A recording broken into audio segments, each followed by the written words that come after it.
नमस्कार साथियों, स्वागत है आपका दृष्टि आईएएस के इकोनॉमी दिस वीक प्रोग्राम में। आप जानते हैं कि हाल ही में हमने इस प्रोग्राम की आपके लिए शुरुआत की है ताकि स्टैटिक पोर्शन से संबंधित आपकी तैयारी बेहतर हो सके।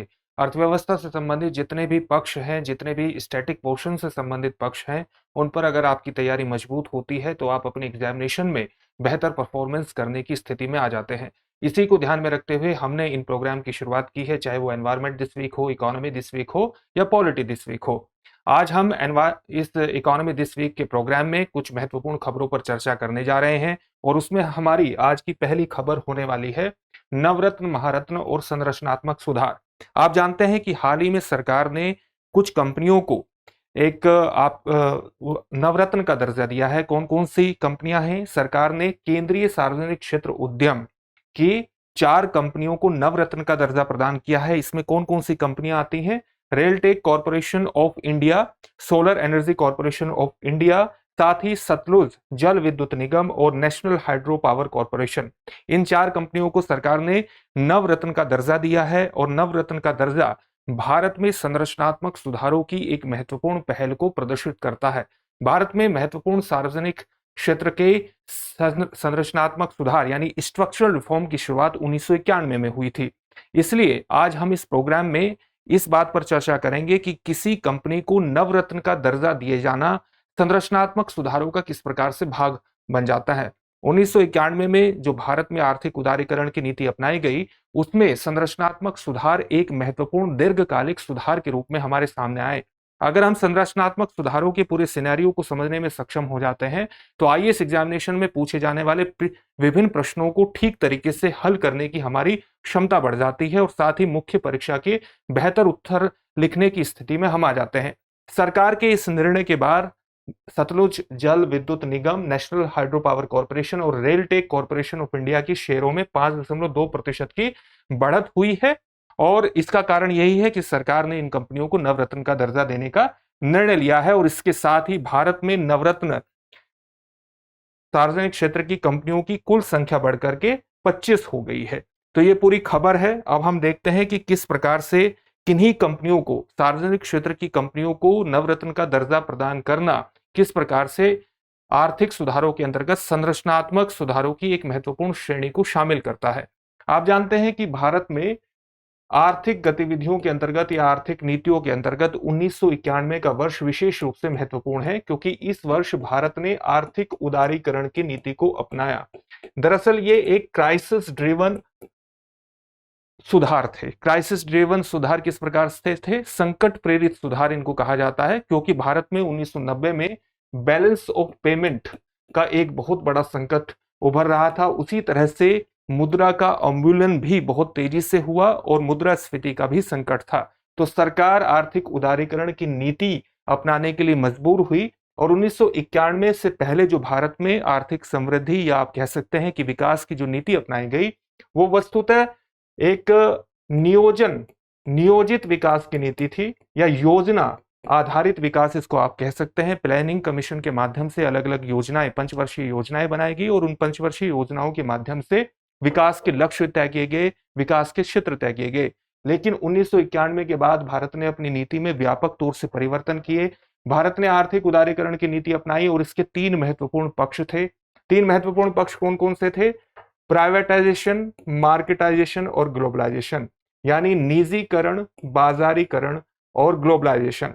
इसके माध्यम से वैश्वीकरण, इसके माध्यम से सरकार ने अर्थव्यवस्था के अलग अलग क्षेत्रों को खोल दिया, बाहरी क्षेत्रों के लिए भी और अलग अलग प्राइवेट प्लेयर्स के लिए भी। यानी सरकार ने अलग अलग क्षेत्रों में विनियंत्रण की नीति को अपनाया, नियंत्रण हटा लिया, सरकारी नियंत्रण को हटा लिया, जिससे अर्थव्यवस्था में अलग अलग प्लेयर्स शामिल हुए और अलग अलग प्लेयर्स के शामिल होने से यानी अर्थव्यवस्था में एक खुलापन आया।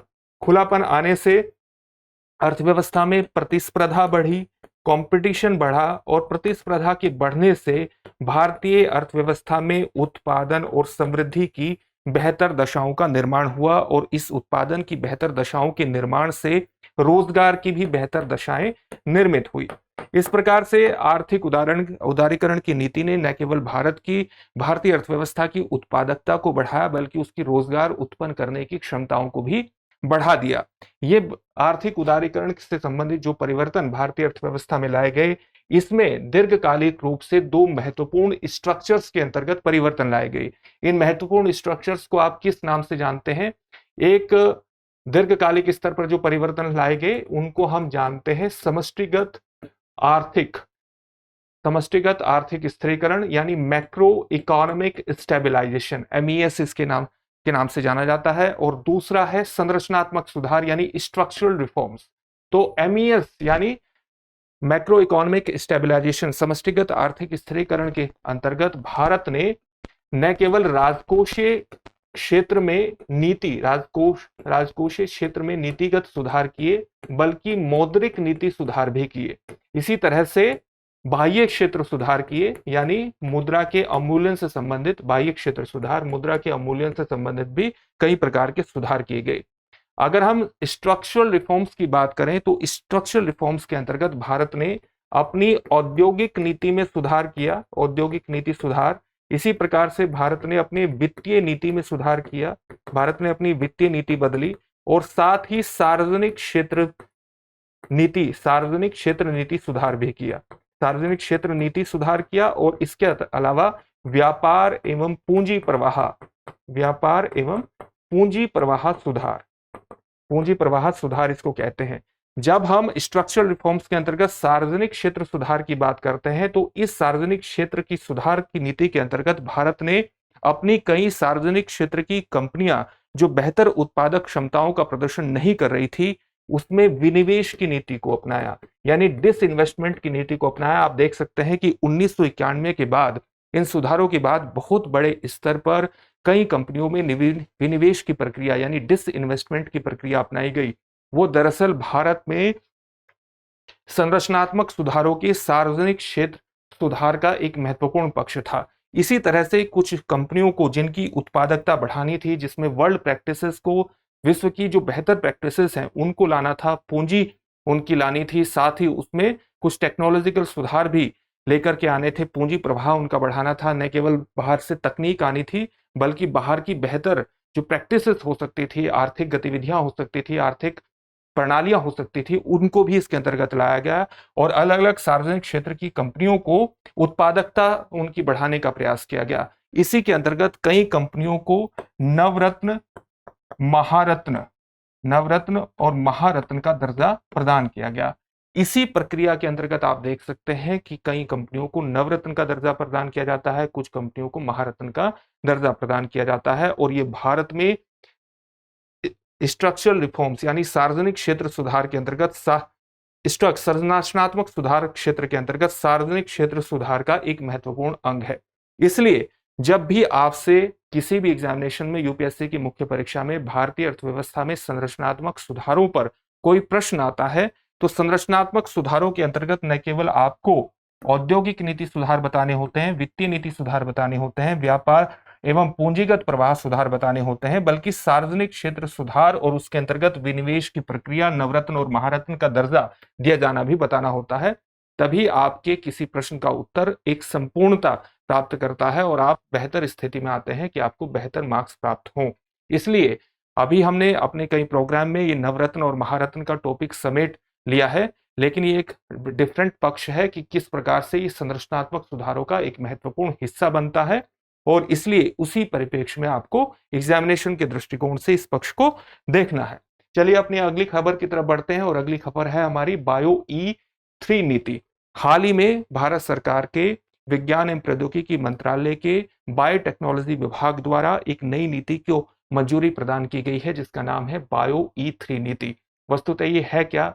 ये एक ऐसी नीति है जो आर्थिक गतिविधियों, आर्थिक प्रणालियों, आर्थिक विनिर्माण गतिविधियों में बायोटेक्नोलॉजी के प्रयोग को बढ़ावा देकर के आर्थिक गतिविधियों को इस प्रकार से विकसित करेगी, आर्थिक गतिविधियों का इस प्रकार से विस्तार करेगी कि न केवल वो रोजगार सृजन में महत्वपूर्ण हो जाएंगी, बल्कि वो पर्यावरण के अनुकूल भी होंगी। यानी हम जिन आर्थिक गतिविधियों को अपनाएंगे वो पर्यावरण पर किसी भी प्रकार से हानिकारक प्रभाव नहीं डालेगी। इस प्रकार से तकनीकों को विकसित किया जाएगा। तो आप ये कह सकते हैं कि बायोटेक्नोलॉजी का क्षेत्र को आर्थिक गतिविधियों से जोड़ना, इकोनॉमी से जोड़ना ही वस्तुतः बायो E3 नीति का एक महत्वपूर्ण पक्ष है। सबसे पहले इसके एक सामान्य जानकारी हासिल कर लेते हैं। केंद्र ने हाल ही में इस नीति को मंजूरी प्रदान की है।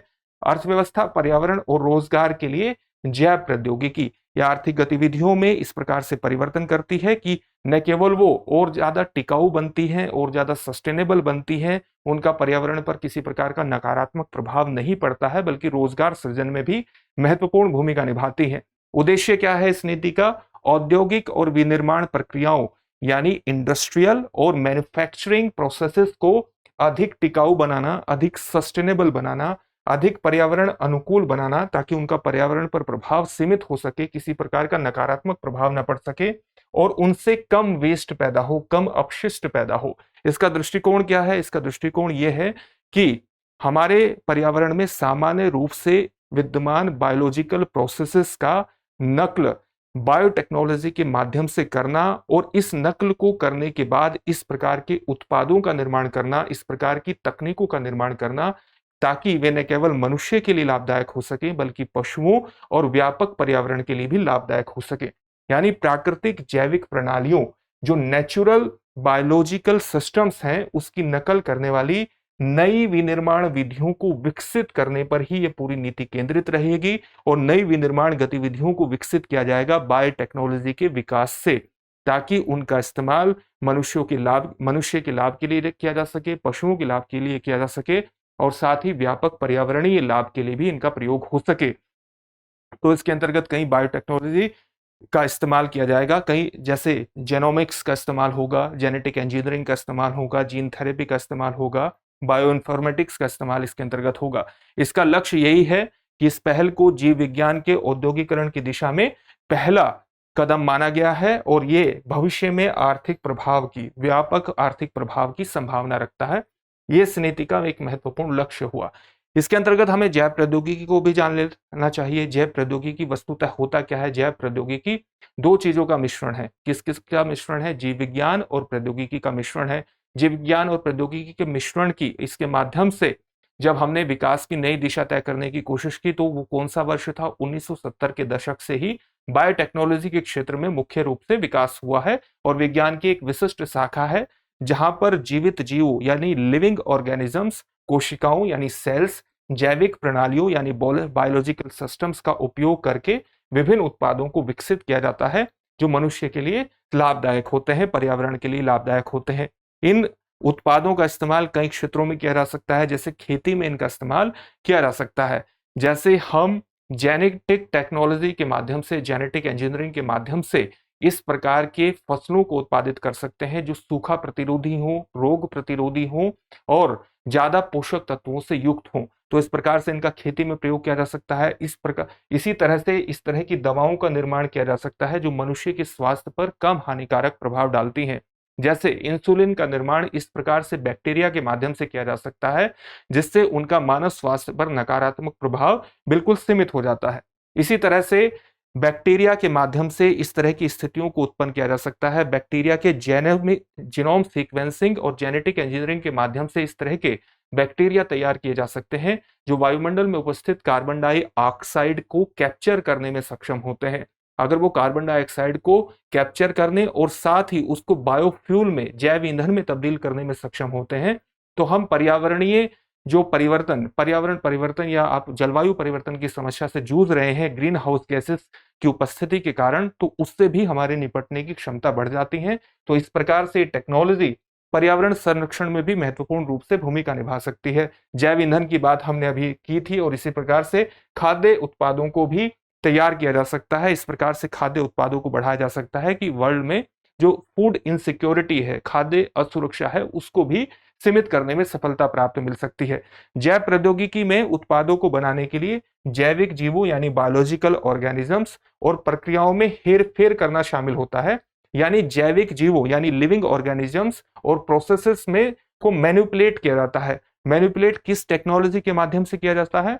जैसे genomics, genetic engineering, synthetic biology, bioinformatics और जीन थेरेपी के माध्यम से ये प्रक्रिया अपनाई जाती है।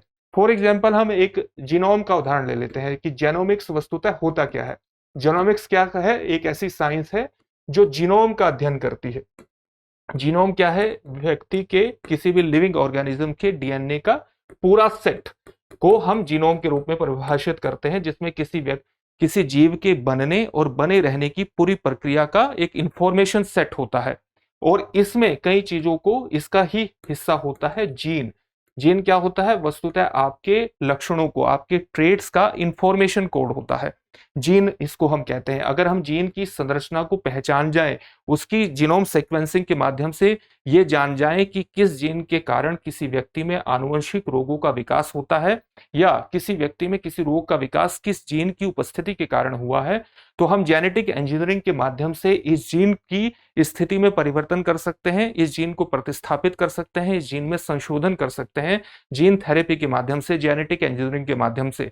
इससे न केवल रोगों के, आनुवंशिक रोगों के निदान की संभावना, आनुवंशिक रोगों के उपचार की संभावना बनती है, बल्कि अगर हम फसलों के जीनोम सीक्वेंसिंग के माध्यम से जीन की संरचना का एक बेहतर डेटा निकाल लेते हैं, तो ऐसी फसलों को तैयार किया जा सकता है जो सूखा प्रतिरोधी हैं, रोग प्रतिरोधी हैं और उच्च पोषण मूल्यों से युक्त हैं। तो ये एक पूरी साइंस है जो कि अगर आर्थिक प्रक्रियाओं में शामिल हो जाए तो आर्थिक प्रक्रियाओं को इस प्रकार से निर्धारित किया जा सकता है कि वे ज्यादा से ज्यादा जलवायु के अनुकूल हों और आर्थिक उत्पादन की जो प्रक्रिया है उसमें तीव्र सुधार हो सके, और साथ ही रोजगार की बेहतर दशाएं भी उत्पन्न हो सके। और ये सारा काम होगा सस्टेनेबिलिटी के हिसाब से, यानी सततता के हिसाब से, इसकी एक टिकाऊ व्यवस्था के आधार पर।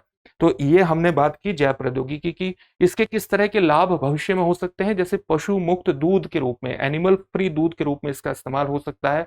हम ऐसी परिशुद्ध फर्मेंटेशन की विधियां विकसित कर सकते हैं, उसके माध्यम से इस प्रकार से दूध तैयार कर सकते हैं जिसमें कार्बन पदचिह्न कम हो, यानी इस पूरी प्रक्रिया में कार्बन का उत्सर्जन कम होता हो और ये दूध उच्च पोषण मूल्य से युक्त हो।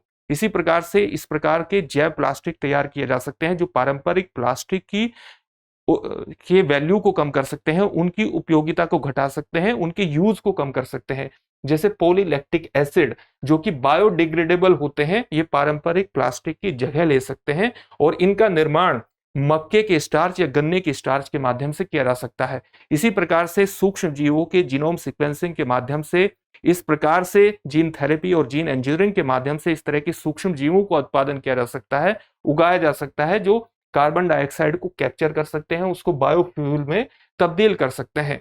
तो नवीन जैव प्रौद्योगिकियां उभर रही हैं जिनका आर्थिक गतिविधियों के अंतर्गत इस्तेमाल किया जा सकता है, जैसे सिंथेटिक बायोलॉजी। सिंथेटिक बायोलॉजी में विशिष्ट कार्यों को करने के लिए नए जीवों और रसायनों का निर्माण करना शामिल हो सकता है। इसी प्रकार से ऑर्गन इंजीनियरिंग के माध्यम से लैब में ही किसी ऑर्गन का उत्पादन किया जा सकता है, उसको उगाया जा सकता है, जिससे अंग प्रत्यारोपण की आवश्यकता कम हो जाती है। किसी अन्य व्यक्ति से उसका अंग लेने की आवश्यकता बिल्कुल सीमित हो सकती है और भविष्य में यह आवश्यकता बिल्कुल समाप्त भी हो सकती है। इसका आर्थिक प्रभाव किस प्रकार से होगा? आर्थिक प्रभाव इस प्रकार से होगा कि अगर भारत इस तरह की पूरी टेक्नोलॉजी को आर्थिक प्रक्रियाओं से इंटीग्रेट करने में सक्षम हो जाता है, तो आने वाले दशकों में भारतीय अर्थव्यवस्था में इससे 2 से 4 ट्रिलियन डॉलर का लाभ होने की संभावना रहती है। इसी के लिए भारत ने बायो E3 नीति की शुरुआत की है, जिसका उद्देश्य है भारत में भविष्य की तकनीकी प्रगति को सक्षम बनाना, अनुसंधान को बढ़ावा देना और प्रतिभाओं को विकसित करना, ताकि वो इसके लिए तैयार हो सके। हालांकि इससे तुरंत आर्थिक लाभ होने की संभावना बेहद सीमित है, लेकिन ये भविष्य में भारत को अत्याधुनिक प्रौद्योगिकी के क्षेत्र में आगे बढ़ाने की एक पृष्ठभूमि का निर्माण करती है, ताकि भारत परिपक्व प्रौद्योगिकी का लाभ उठा सके।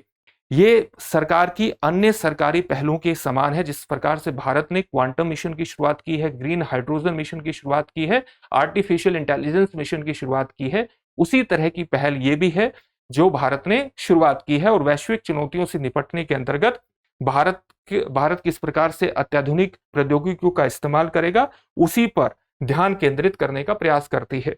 हाल ही में एक और रिपोर्ट प्रकाशित हुई है ILO की, जो कहती है कि जो AI है, आर्टिफिशियल इंटेलिजेंस है, इससे श्रम आय कम हो रही है, स्थिर हो रही है, यानी लोगों की आय कम करने में उसकी एक महत्वपूर्ण भूमिका है। इस रिपोर्ट का नाम है विश्व रोजगार और सामाजिक आउटलुक अपडेट रिपोर्ट, जो कि 4 सितंबर 2024 को जारी हुई है। ये कहती है कि वैश्विक स्तर पर असमानता बढ़ रही है, श्रम आय स्थिर है और युवाओं का एक बड़ा हिस्सा है जो बेरोजगार है और शिक्षा और प्रशिक्षण से बाहर है, वो एजुकेशन से भी बाहर है और ट्रेनिंग से भी बाहर है।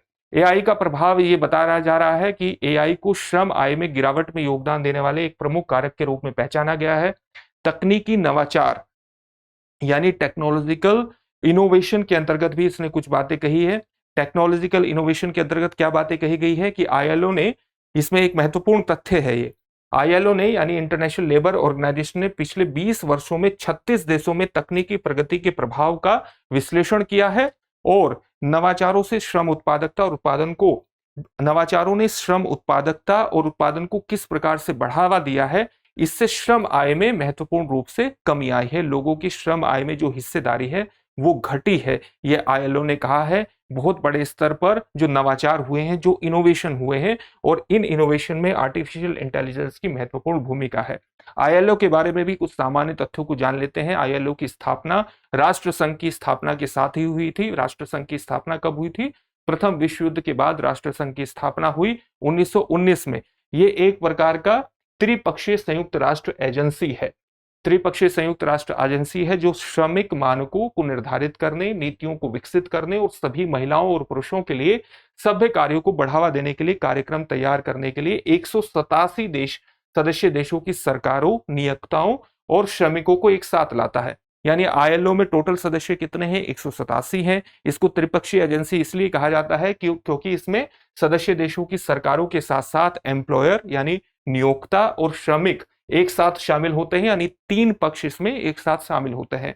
1919 में वर्साई की संधि द्वारा संयुक्त राष्ट्र संघ की एक संबद्ध एजेंसी के रूप में स्थापित हुई थी। आप जानते हैं कि 1919 में प्रथम विश्व युद्ध के बाद वर्साई की संधि हुई और इसके माध्यम से हमारे सामने लीग ऑफ नेशंस की एक महत्वपूर्ण अंतर्राष्ट्रीय संस्था सामने आई और उसी की एक विशिष्ट एजेंसी के रूप में आईएलओ की भी स्थापना हुई थी। 1946 में संयुक्त राष्ट्र की पहली एक विशिष्ट एजेंसी बना था। आप जानते हैं कि सेकेंड वर्ल्ड वॉर के बाद 1945 में हमारे सामने यूनाइटेड नेशन संयुक्त राष्ट्र ऑर्गेनाइजेशन संस्था सामने में आई, क्योंकि लीग ऑफ नेशंस की उतनी उपयोगिता वर्ल्ड वॉर सेकेंड को रोकने में नहीं रही थी, इसलिए एक नई अंतर्राष्ट्रीय एजेंसी का गठन हुआ। आईएलओ का मुख्यालय कहाँ है? जिनेवा, स्विट्जरलैंड में। इसका स्थापना मिशन क्या है? सार्वभौमिक और स्थायी शांति के लिए सामाजिक न्याय आवश्यक है, ये इसका स्थापना मिशन है और 1969 में नोबेल शांति पुरस्कार इसको प्राप्त हुआ था। अगर हम इसके, ये कुछ महत्वपूर्ण जानकारी हमने प्राप्त कर ली। अब हम एक और खबर पर चर्चा करते हैं और वो खबर है भारत की आर्थिक समृद्धि अनुमान 7% है, ये विश्व बैंक का कहना है। अगर हम इसके विकास पूर्वानुमानों की बात करें तो इसमें ये महत्वपूर्ण तथ्य निकल करके आता है कि भारतीय अर्थव्यवस्था वर्तमान में 7%, विश्व बैंक ने भारतीय अर्थव्यवस्था की जो वर्तमान चालू वर्ष है उसमें आर्थिक समृद्धि दर का जो अनुमान है वो बढ़ाकर के कर दिया है 7%। और पहले विश्व बैंक ने अनुमान लगाया था कि जो चालू वित्त वर्ष है उसमें भारतीय अर्थव्यवस्था 6.6% की आर्थिक समृद्धि हासिल करेगी। इस रिपोर्ट का नाम क्या है? इस रिपोर्ट का नाम है भारत विकास अद्यतन, बदलते यानी अपडेट, बदलते वैश्विक संदर्भ में भारत के व्यापार अवसर। यह रिपोर्ट 3 सितंबर 2024 को जारी हुई है। इसमें भारत के मजबूत आर्थिक प्रदर्शन पर भी बात की गई है, किस प्रकार से भारत ने पिछले वर्ष यानी 2023-24 में 8.2% की आर्थिक समृद्धि दर हासिल की। आर्थिक समृद्धि दर मतलब जीडीपी आर्थिक समृद्धि दर। जीडीपी का सामान्य मूल्य क्या होता है? एक वर्ष में किसी देश में, एक निश्चित क्षेत्र में, यानी एक वर्ष में किसी देश में उत्पादित सभी वस्तुओं एवं मूल्यों का, उत्पादित सभी वस्तुओं और सेवाओं का मौद्रिक मूल्य को हम जीडीपी के रूप में संदर्भित करते हैं। तो ये हाल ही में विश्व बैंक ने अपनी चालू वित्त वर्ष में अपने आर्थिक समृद्धि अनुमान की जो दर है उसको बढ़ा दिया है। इसमें उसने कई महत्वपूर्ण बातें कही है और कहा है कि कुछ क्षेत्रों का महत्वपूर्ण योगदान रहा है भारत की आर्थिक समृद्धि को बनाए रखने में। इसमें है मजबूत विनिर्माण क्षेत्र, यानी मैन्युफैक्चरिंग सेक्टर ने 9.9% की वृद्धि दर को दर्शाया है और साथ ही जो लचीली सेवाओं से भी इसको समर्थन मिला है। यानी भारत जो आर्थिक समृद्धि दर बनाए रखने में सक्षम हुआ है इसका मुख्य कारण है विनिर्माण क्षेत्र यानी मैन्युफैक्चरिंग सेक्टर और सेवा सेक्टर जो सर्विसेज सेक्टर है। और इसने, इन दोनों सेक्टर ने कृषि क्षेत्र की कमजोरियों को भी कम कर दिया है। अगर हम बेरोजगारी की बात करें तो बेरोजगारी में शहरी क्षेत्र में बेरोजगारी में सुधार हुआ है, विशेष रूप से महिलाओं की बेरोजगारी में एक महत्वपूर्ण गिरावट देखने को मिलती है, लेकिन युवा बेरोजगारी 17% के उच्च स्तर पर बनी हुई है। अगर हम वैश्विक व्यापार क्षमता के अंतर्गत देखें तो भारत के कुछ क्षेत्र वैश्विक व्यापार में महत्वपूर्ण योगदान देते हैं, लेकिन भारत को इससे परे भी जाने की आवश्यकता है। जैसे विश्व बैंक ने कहा है कि आईटी, व्यापार, सेवाओं और फार्मा से परे निर्यात करने की आवश्यकता है। जैसे भारत को अन्य क्षेत्रों को भी शामिल करना चाहिए, जैसे वस्त्र, परिधान, इलेक्ट्रॉनिक्स और हरित प्रौद्योगिकी को शामिल करके वैश्विक व्यापार के माध्यम से भारत विकास को बढ़ावा दे सकता है। अगर भारत में आर्थिक सुधारों की बात करें तो कृषि में सुधार से ग्रामीण निजी खपत को बढ़ावा मिलेगा और साथ ही जो उद्योग है उसमें भी आई मामूली मंदी अगर आती है तो इससे इस क्षेत्र में, कृषि क्षेत्र में सुधार से वो प्रतिसंतुलित हो जाएगी। अगर व्यापार अनुशंसाओं की बात करें तो $1 ट्रिलियन के व्यापारिक निर्यात लक्ष्य को प्राप्त करने के लिए ये रिपोर्ट में कहा गया है कि व्यापार लागत को कम करना चाहिए, व्यापार बाधाओं को कम करने की आवश्यकता है और साथ ही व्यापारिक एकीकरण की भी आवश्यकता है, उसको और ज्यादा गहरा करने की आवश्यकता है। अन्य पूर्वानुमानों के बारे में ये कहा गया है कि विश्व बैंक का विकास अनुमान IMF और ADB यानी एशियन डेवलपमेंट बैंक के पूर्वानुमानों के समान है और मार्च 2025 को समाप्त होने वाले वित्तीय वर्ष के लिए विकास अनुमान 7% निर्धारित किया गया है। अब हम कुछ प्रश्नों को देख लेते हैं। इन प्रश्नों को उत्तर आपको कमेंट बॉक्स में कमेंट करके देना है। निम्नलिखित में से क्या भारत में संरचनात्मक सुधारों का हिस्सा है? औद्योगिक नीति सुधार, सार्वजनिक क्षेत्र सुधार, वित्तीय क्षेत्र सुधार या उपयुक्त सभी? अगला प्रश्न है, बायो ई नीति या मिशन भारत के किस या किन अन्य मिशन या मिशनों के अनुरूप है? आपके ऑप्शंस हैं कृत्रिम बुद्धिमत्ता mission, quantum mission, green hydrogen mission या उपयुक्त सभी। अगला प्रश्न है, अंतर्राष्ट्रीय श्रम संगठन को किस वर्ष नोबेल शांति पुरस्कार प्राप्त हुआ था? वर्ष 1919, वर्ष 1945, वर्ष 1969 या वर्ष 1996? और आपका अंतिम प्रश्न है, वित्त वर्ष 2023-24 में भारत की आर्थिक समृद्धि दर कितनी रही है? आपके ऑप्शन है 7%, 7.2%, 8% या 8.2%। इस प्रश्न का उत्तर भी आपको कमेंट बॉक्स में कमेंट करके देना है, इन सभी प्रश्नों का उत्तर। फिर से एक नई सेशन में आपसे मुलाकात होगी। धन्यवाद।